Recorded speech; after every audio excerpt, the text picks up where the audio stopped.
GM fruits are as safe and nutritious as their non-GM counterparts. I support GMO labeling, so you can decide on the foods for your family. Yep, it's the biggest food fight since Animal House. All because of these 3 letters, GMO. What is a GMO? Well, it stands for Genetically Modified Organism, and it basically means engineering crops by taking a gene from one organism and inserting it into a pre-existing one to create a whole new version.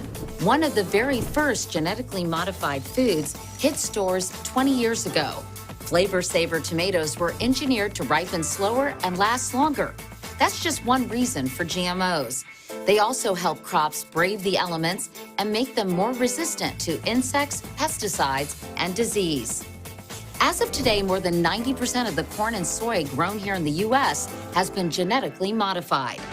So, how does it work? First, scientists find an organism that has the desired trait they want for their crop. They extract the DNA, isolate this gene, and make copies of it. Then, this new gene gets incorporated back into the plant's original DNA. The pimped out new plant is then given to crop breeders to mix with the rest of the crew. So, what's all the controversy about? Well, 60 to 70% of processed foods now contain some kind of genetically modified ingredient, like corn oil or sugar. A majority of scientific studies and the FDA have concluded GMOs are safe, and the agriculture industry says GMOs increase the food supply, allowing more food to feed more people. But opponents say GMOs are not okay. 57% of the general public believes that genetically modified foods are unsafe to eat. They think GMOs are to blame for a rise in childhood allergies. They fear weeds will outsmart the strong herbicides that are now being used, giving rise to super weeds that will need even stronger herbicides. Feed me, carbon! Feed me now! Critics also contend there's just not enough regulation or labeling. More than half of the states in the U.S. have introduced legislation requiring labeling.